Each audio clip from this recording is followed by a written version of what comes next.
Bien, hoy nos metemos de lleno en un tema que está en todas partes, ¿no? La tecnología en el aula. Uf, y tanto. Pero vamos a ir un poco más allá del típico debate de pantallas sí, pantallas no. Claro. Porque tenemos entre manos unos materiales de un máster de formación del profesorado. O sea que el enfoque es muy práctico, muy de estar en el aula. Exacto. Y eso es lo interesante. La idea es intentar entender cómo se pasa de simplemente usar la tecnología a, a emplearla para despertar la creatividad y, bueno, transformar de verdad el aprendizaje. Justo.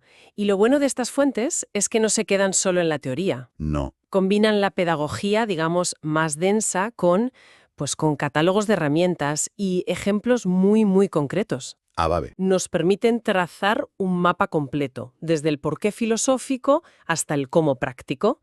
Vamos, que intentaremos sacar las claves para navegar esta nueva realidad que está Llena de promesas. llena de promesas, pero también de ideas preconcebidas que hay que desmontar. Pues empecemos por ahí, por el contexto. Todos los documentos insisten en que vivimos en una sociedad de la información, Sí, que suena un poco a eslogan, pero en realidad define el ecosistema en el que se mueven los chavales. totalmente. Digitalización constante, comunicación al instante y una cantidad de aprendizaje que ocurre, queramos o no, fuera de la escuela. Y ese es el primer gran desafío, porque la escuela no puede ser una isla analógica en medio de un océano digital. Claro, no tiene sentido. Es que el alumnado llega a clase, bombardeado por estímulos, por fake news, la cultura de la inmediatez, pero, ojo, también con un acceso a recursos que hace 20 años era impensable. Ya. Esto obliga a la escuela a replantearse su función de arriba a abajo. De arriba abajo, exacto. El docente ya no puede ser un simple transmisor de un contenido que, al final, está a un clic. Ahí está. Y aquí es donde la cosa se pone interesante. Porque antes de proponer soluciones, los materiales se dedican a derribar mitos. Mucho. El primero, y yo creo que el más persistente, es el del nativo digital. Sí. Esa idea de que los jóvenes, por haber nacido con un móvil en la mano, pues ya son competentes digitalmente. Es que es una idea muy cómoda, pero las fuentes son, demoledoras. Es rotundamente falsa, ¿Por qué? porque confunde el uso recreativo con la competencia educativa. O sea, saber subir una historia a Instagram no te enseña a contrastar una fuente, Claro. ni a proteger tu privacidad, ni a colaborar en un documento en la nube de forma efectiva. Es una distinción crucial. Ya. Y me pregunto, ¿por qué nos aferramos tanto a ese mito? ¿Es una forma de delegar la responsabilidad? Mm. ¿O es que nos da un poco de vértigo admitir que tenemos que formarnos en algo que las nuevas generaciones parecen dominar, ¿no? Puede ser, probablemente una mezcla. Y se conecta con el segundo gran mito. La idea de que la tecnología motiva por sí sola. El espejismo de reparto tabletas y la magia ocurrirá. Exacto. Pero sin un diseño pedagógico detrás, la tableta es solo un cuaderno más caro y con más distracciones. Entiendo, pero, a ver, seamos honestos. A veces poner un vídeo o un juego funciona para captar la atención. ¿Dónde está la línea? La línea está en la intencionalidad. El gancho es legítimo cuando es la puerta a un aprendizaje más profundo. La distracción es cuando la herramienta se convierte en el fin. Vale. Y eso nos lleva a la idea central de todos los documentos. Una frase que parece muy simple, pero que lo cambia todo. A ver. La tecnología no enseña, enseñan las personas. Uf, es potentísima esa afirmación. En un mundo con información infinita, el papel del docente como guía, como filtro, se vuelve más importante que nunca. Justo. No se trata de competir con Google, sino de enseñar a usarlo con criterio. Exacto. La tecnología amplifica el alcance de un buen docente, pero no puede sustituir su juicio, su empatía. Ni su capacidad para diseñar. Eso es. Esto desmonta el tercer mito, el del miedo a que la tecnología reemplace al profesorado. Al revés. Al contrario, lo que hace es redefinir su valor y hacerlo, si cabe, más insustituible. Vale, entonces, si la tecnología es la herramienta y no el fin, ¿qué le toca hacer al profesor? Porque las fuentes en esto son súper específicas, ¿verdad? Sí, y lo fascinante es que la mayoría de estos roles nuevos no tienen que ver con la informática. Ah, ¿no? No, tienen que ver con la pedagogía, con habilidades humanas. Por ejemplo, hablan del docente como diseñador de experiencias de aprendizaje. Fíjate en el cambio de lenguaje, ya no es planificar una lección. No, es diseñar una experiencia que implica una narrativa, un reto, una implicación emocional. Y otro rol que me ha llamado mucho la atención es el de facilitador emocional. Esto suena un poco etéreo. ¿Cómo se come en la práctica? Pues significa crear un entorno seguro, un sitio donde el error no se penaliza, sino que se ve como parte del proceso. ¿Vale? Un espacio donde un estudiante pueda presentar algo a medio hacer y recibir críticas constructivas sin sentir que ha fracasado. Es la parte humana que ninguna app puede replicar. Gestionar la frustración, fomentar la resiliencia. Acompañar. El docente se convierte en un arquitecto del clima del aula, tanto en el espacio físico como en el digital. Entendido. O sea, no es una lista de 7 trabajos distintos, sino 7 facetas de un mismo profesional que ahora tiene que ser un puente humano digital.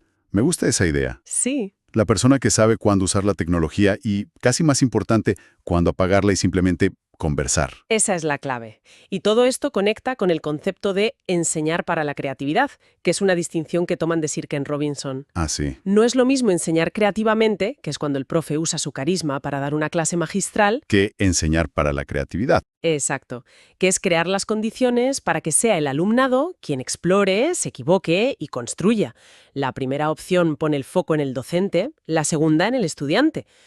Todo esto suena genial, de verdad, pero siempre me surge la misma duda. Si soy un profesor con 30 alumnos y poco tiempo, ¿cómo empiezo a aplicar esto mañana? La pregunta del millón. ¿Qué herramientas sencillas pero potentes proponen? Pues mira, los documentos ofrecen un abanico muy amplio. Empecemos por algo muy visual y aparentemente simple. Las nubes de palabras, que solemos verlas como un adorno. Eso es, pero pueden ser una herramienta pedagógica muy potente. Por ejemplo, en lugar de preguntar ¿qué sabéis de la Revolución Francesa?, pides que escriban 5 palabras clave. Y proyectas la nube. Y proyectas la nube. Es un diagnóstico instantáneo de lo que sabe el grupo. Me gusta. Leí también una idea muy original en los materiales, la de localizar al intruso. Sí. Crear una nube donde todos los términos pertenecen a una categoría -1. Y los estudiantes tienen que encontrarlo y justificar por qué no encaja. Es una forma lúdica de trabajar el pensamiento crítico. Convierte un ejercicio de vocabulario en un juego de detectives. Exacto. Otro ejemplo potentísimo son las infografías. Los documentos recuerdan un dato que es demoledor. El 90% de la información que procesa nuestro cerebro es visual. 90%. 90%. Entonces, si le pides a un alumno que cree una infografía sobre, no sé, el ciclo del agua, le obligas a hacer algo fundamental: sintetizar. Claro, tiene que identificar las ideas clave, jerarquizarlas, conectarlas. Visualmente. Es un proceso mental mucho más complejo que memorizar y soltar un texto. Pasas de ser consumidor pasivo a creador activo. Es un cambio de paradigma total. Totalmente. Y esto nos lleva a un terreno un poco más polémico, quizá. A ver. El uso de redes sociales como Instagram en el aula. Las fuentes no lo prohíben, pero insisten. Debe hacerse con un propósito pedagógico blindado. ¿Y qué tipo de propósitos proponen?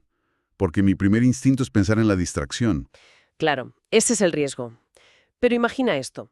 Una clase de literatura está leyendo El Quijote. ¿Vale?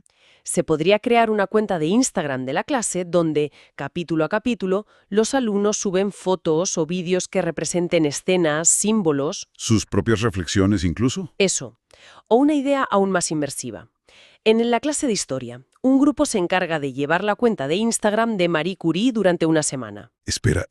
Eso es brillante. ¿A que sí? Porque para hacerlo bien, no solo tienen que saber la biografía, tienen que pensar qué foto subiría desde su laboratorio, qué escribiría en el pie de foto sobre sus descubrimientos, O sobre las dificultades de ser mujer en la ciencia en su época. cómo respondería a los comentarios. De repente, la historia deja de ser un texto plano y se convierte en una experiencia, en un ejercicio de empatía radical. Esa es la potencia. Obliga a una investigación profundísima para ser creíble. Convierte el aprendizaje en un proyecto creativo y colaborativo. Ya. Y lo mismo ocurre con los blogs, que se proponen como un portfolio digital donde publican sus trabajos y reciben comentarios de sus compañeros. Claro. De repente tienes una audiencia real. Eso es infinitamente más motivador que entregar un trabajo que solo va a leer el profe. Sin duda. Es que todas estas herramientas, usadas así, apuntan a lo mismo, a preparar al alumnado para un mundo donde ya no basta con saber cosas, sino que hay que saber qué hacer con ellas. Justo. Y eso me lleva a pensar en ellos, en los estudiantes. ¿Cómo los describen las fuentes? Simplemente su realidad. Lo cual presenta un reto y una oportunidad, supongo. Claro. El reto, que lo mencionan, es su posible dificultad para mantener una atención sostenida, para el pensamiento crítico profundo, porque están acostumbrados a procesar la información de forma más rápida y fragmentada. Ese es el reto, sin duda. Pero la oportunidad es enorme. Si ya dominan ese lenguaje visual y narrativo, Aprovechalo. pues aprovechémoslo en el aula para construir aprendizaje. No se trata de prohibir su mundo digital, sino de integrarlo con un propósito, de enseñarles a usar sus propias herramientas con más criterio. Entonces, si unimos todos los hilos, el gran mensaje que unifica todo esto es que la tecnología no viene a hacer el trabajo del profesor, sino a cambiarlo, a elevarlo. Sí, El docente aporta precisamente lo que la tecnología por sí sola no puede dar. aporta criterio para navegar la sobreinformación, aporta empatía para gestionar un grupo, aporta el diseño pedagógico que convierte una herramienta en una experiencia. Y el acompañamiento emocional. Y el acompañamiento. La tecnología puede darte acceso a todos los datos del mundo, pero no te enseña a pensar críticamente sobre ellos. Hay una reflexión final en uno de los documentos que creo que lo resume a la perfección. Dime. Dice algo así como que la información hoy está al alcance de cualquiera, pero la tarea de convertir esa información en conocimiento y ese conocimiento en sabiduría sigue siendo una función profundamente humana. Uf. Y esa tarea, concluye, es la del docente. Es una redefinición muy poderosa del valor de la profesión, ¿eh? Dejas de ser un suministrador de contenidos, que es algo automatizable, para convertirte en un arquitecto de aprendizaje. Y en un guía del desarrollo humano. Exacto.